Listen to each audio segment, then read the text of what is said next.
আগের ব্লগেই তোমরা দেখলে আমাদের একঘেয়েমি বোর লাইফস্টাইলটাকে কাটাবার জন্য আমরা সবাই মিলে চলে এসেছি ডায়মন্ড হারবারে। আর এখানে আমরা এসে একটা টোটো ধরে চলে এসেছি ডায়মন্ড ভিলেজ রিসর্টে। আর রিসর্টটা এক দেখাতেই আমাদের মন কেড়ে নিয়েছে। একটু সুইমিং পুল থাকলে মজাটা পুরো জমে যেত। বেসিক্যালি এই রিসর্টটায় রয়েছে দুটো ছোট ছোট মাঠের মতো সুন্দর খেলার জায়গা, তার সাথে রয়েছে দোলনা। আর এই মাঠগুলোতে সুন্দর সুন্দর স্ট্যাচু আর তার সাথে সিটিং অ্যারেঞ্জমেন্ট করা হয়েছে। আর সব থেকে মজার ব্যাপার কি জানো, এই রিসর্টটা বাড়ির জন্য ভাড়া দেওয়া হয়। সো ফর দ্যাট কেস এখানে সুন্দরভাবে লাইটিং করে সাজানোও রয়েছে। বিকেলবেলা একদম মন কেড়ে নিচ্ছে। আর যেহেতু এটা ডায়মন্ড হারবারের গঙ্গার খুবই কাছে, তাই জন্য এখানে দুর্দান্ত হাওয়াও দিচ্ছিল। আর এই রিসর্টের মাঝখানে রয়েছে একটা সুন্দর ফাউন্টেন। কিন্তু কি মিস করছিলাম জানো, একটা সুইমিং পুলের মজাটা কিন্তু আলাদাই হয়। আর যা গরম পড়েছে, হয়তো সুইমিং পুল থাকলে আমরা কেউ আর রুমে থাকতাম না, সারাক্ষণ ওই সুইমিং পুলেই এনজয় করতাম। এই দিকের বিল্ডিংটায় এখানেই আমাদের রুম দেওয়া হয়েছিল। আর রুমগুলো জাস্ট অসাধারণ ছিল। ফার্স্ট ফ্লোরেই আমাদের রুম ছিল। আর আমরা ছিলাম 25 জন, চারজন করে ভাগ করে আমরা রুমে ছিলাম। তাই আমাদের 5টা মতো রুম লেগেছিল। উঠতে না উঠতে এখানে যে লনটা ছিল সেখানে ছিল খুব সুন্দর সিটিং অ্যারেঞ্জমেন্ট। মানে বিকেলের চায়ের আড্ডা বলো, বা এখন আমরা যে ব্রেকফাস্টটা করব, বা রাতের ডিনার সবাই একসাথে করলে জাস্ট জমে যাবে। চলো এবার তোমাদের সাথে এখানকার রুমগুলো শেয়ার করে নিই। রুমগুলো ছিল যথেষ্ট স্পেসিয়াস আর যথেষ্ট বড় বড় বেড দেওয়া রয়েছিল। অ্যাকচুয়ালি এটা ছিল 4 বেডেড রুম, বাট রোগা পাতলা মানুষরা 3 জন করে কিন্তু একটা বেডে শুতে পারবে। আর তার পাশেই ছিল একটা বেড সাইড টেবিল, আর তার পাশে একটা ছিল বড় মিরর। কিন্তু এখানে ওয়াশরুম একটাই ছিল। আর তার পাশে ছিল একটা বড় ওয়ার্ড্রপ। এছাড়া টিভি ক্যাবিনেট ছিল। আর টিভি ক্যাবিনেটের নিচে অনেক মেকআপ রাখার জন্য বক্সও করা ছিল।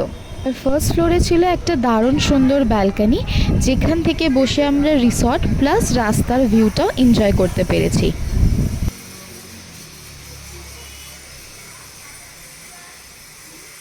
সত্যি কথা বলতে একদিনের ছুটি কাটানোর জন্য এই রিসর্ট প্লাস ডায়মন্ড হারবার জায়গাটা দুটোই আমার কিন্তু খুবই ভালোই লেগেছে। তো গরম অনেক ছিল আর অনেকটাই সকালে বেরোতে হয়েছিল। এবার আমরা একটুখানি ফ্রেশ হয়ে নেব বলে রুমে ঢুকেছি। কিন্তু ফ্রেশ আর হব কি, সবাই একসাথে জড়ো হয়ে সেই যে আড্ডা মারতে বসেছি, আর উঠতে ইচ্ছা করছে না।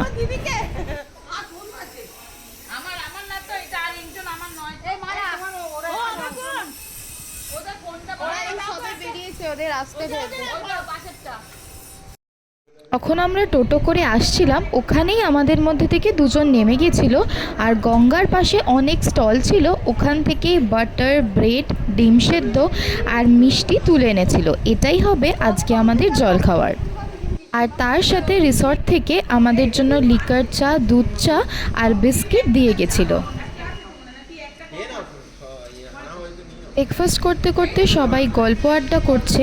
আর চলো তোমাদের সাথে এবার শেয়ার করে নিই আমরা যেই একদিনের ডায়মন্ড হারবার জার্নিটায় করলাম, তার মধ্যে রিসর্টে আমাদের কত টাকা লেগেছে।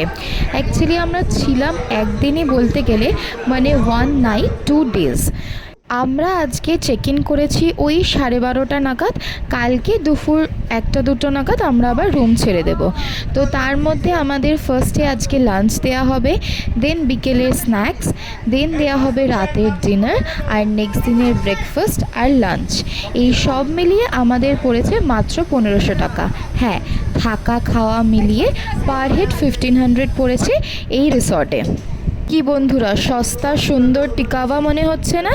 হ্যাঁ, এত কাছে কলকাতা থেকে একদিনের ঘোরার জন্য 1500 টাকা পার ডেতে এত সুন্দর খাবার দাওয়ার সাথে এক রাত্রির থাকা, আমার তো বেশ ভালোই লেগেছে। এবার চলো চটপট তোমাদের দেখিয়ে নিই আজকে লাঞ্চে ওরা আমাদের কি কি খেতে দিয়েছিল। সবার প্রথমে দিয়ে দিয়েছিল ভালো চালের ভাত।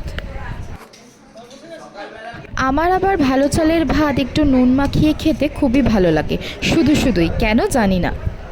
ভাতের পরে দিয়ে দিচ্ছিল স্যালাড, শসা পেঁয়াজ পর্যাপ্ত পরিমাণেই দিয়েছিল।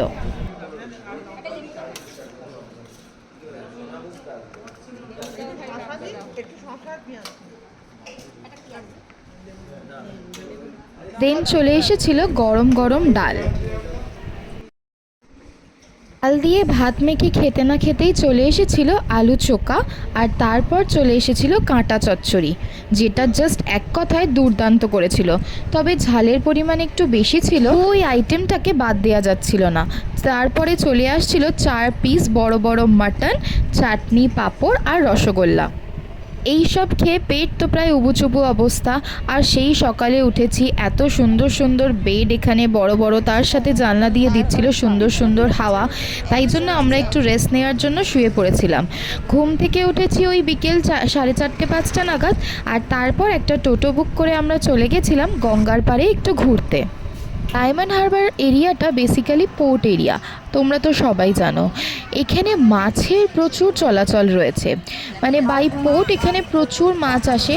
মাছ হয়তো তুলনামূলক একটু সস্তা, যেহেতু আমরা একদিনের জন্য গেছি, বাজারে যাওয়ার সুযোগ হয়নি, তাই জন্য এক্স্যাক্ট দামটা বলতে পারবো না। অলিতে গলিতে এখানে প্রচুর প্রচুর মাছের দোকান। এই সমস্ত পেরিয়ে আমরা গঙ্গার তীরে যাচ্ছি। আর আমরা যেই টাইমটা যাচ্ছিলাম ওখানে সানসেট হচ্ছিল, আর দেখতে জাস্ট দেখো ভিউটা জাস্ট অসাধারণ লাগছে।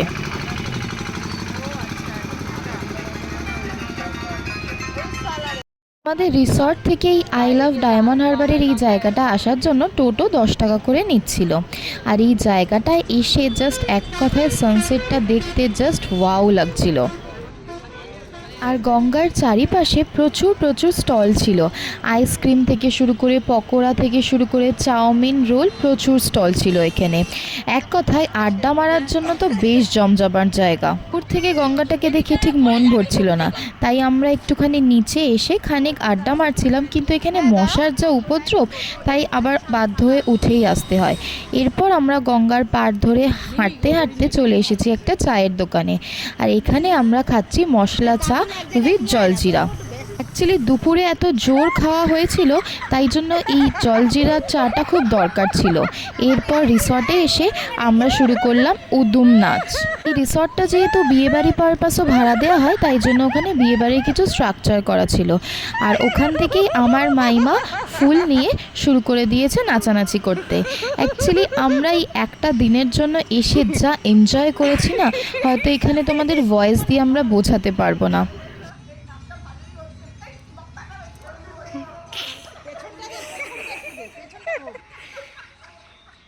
কপিরাইটের কারণে এখানে গানটা দিতে পারলাম না। তোমরা গেস করে বলো তো কী গানে আমার মাইমা ডান্স পারফরমেন্স করছে।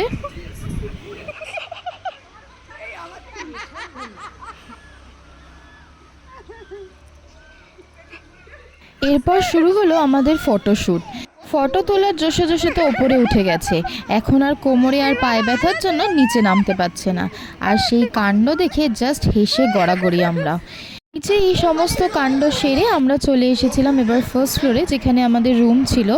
ওখানে দেখি চলে এসেছে আমাদের স্ন্যাক্সের জন্য ভেজ পাকোড়া আর চিকেন পাকোড়া।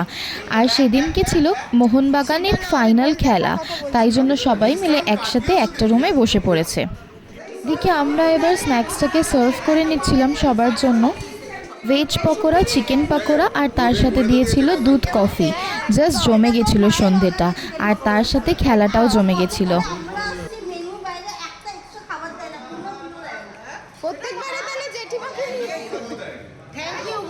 আমি বলেছিলাম, আমাকে বললো এসব